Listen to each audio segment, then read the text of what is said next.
Hello, welcome to the radio and television station, and I'm Kadri. Here comes the local news.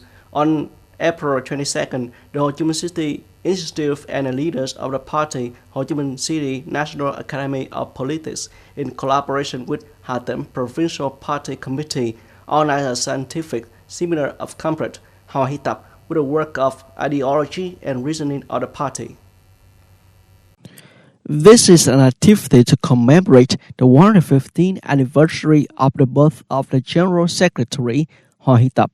The speeches and comments on highly appreciated Comrade Hoa Hy Tap's indomitable spirit, pure and exemplary revolutionary moral example during the 16 years from joining revolutionary activities to taking his last breath. Comrade Hoa Hy Tap died at the age of 35. But the contributions to the revolutionary cause are very important and tremendous. General Secretary Hoa Hy Tap with outstanding contribution to National Liberation Revolution under the leadership of the party.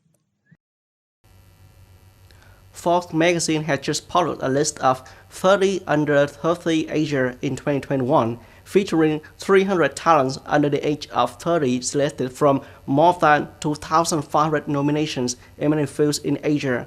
Vietnam has 3 representatives on the list. Introducing Châu Bùi, Forbes wrote, this 23 years old model and fashion expert has over 3 million followers on Instagram and nearly 2 million on Facebook.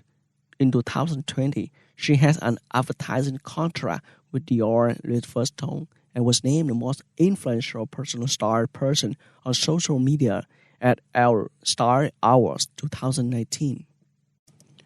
Besides Châu Bùi, businessman Mai Ho and Lê Hàng Tuệ Lam was also honored by Forbes. Mai Ho joined Silicon Valley-based venture capital fund Hustle Fund in 2020. Over the past year, she has attracted investment in phono-speaking book app and Vietnam's dark electric motorcycle startup. Lê Hàng Tuệ Lam is director of Nestrang Fund in Vietnam.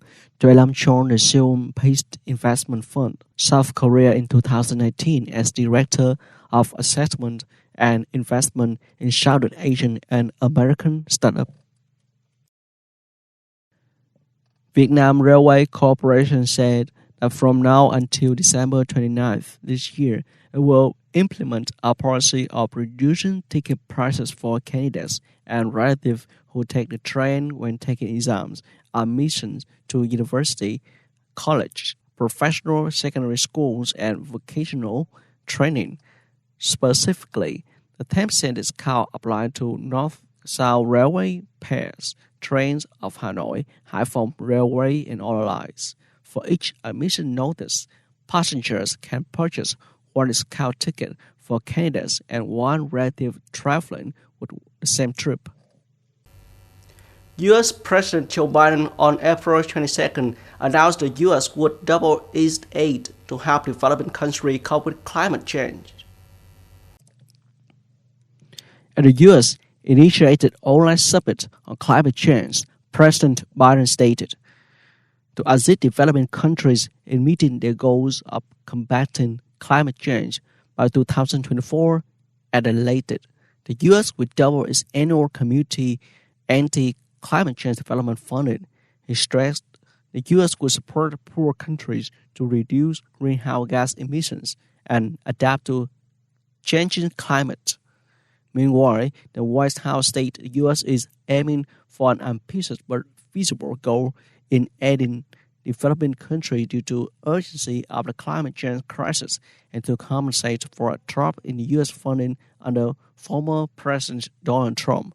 Also at the conference, the United Nations Secretary General Antonio Guterres called on developed countries to increase their contribution to the fight against climate change. The climate conference comes at a time when scientists are urging governments to take action to control global temperature rising no more than 1.5 degrees Celsius above pre-industrial levels. On April 22nd, Pentagon spokesman John Kirby said the U.S. would send its airborne team to participate in Indonesia Sri Nanggala 402 submarine search and rescue operation to be reported missing with 53 crew. Earlier, India dispatched deep-water dive boats, Singapore dispatched MV Swift rescue ship, and Malaysia dispatched rescue ship Mega Party to participate in the search. The submarine Nanggala 4 and 2 were missing during rehearsal in water north of Bali. According to Indonesian Navy Chief of Staff Admiral Yudo Margono, on the assumption that the ship lost contact at 3 a.m. on April 21st, the oxygen reserve on board will be sufficient until dawn on April 24th. That's all for today. Thanks for watching and goodbye.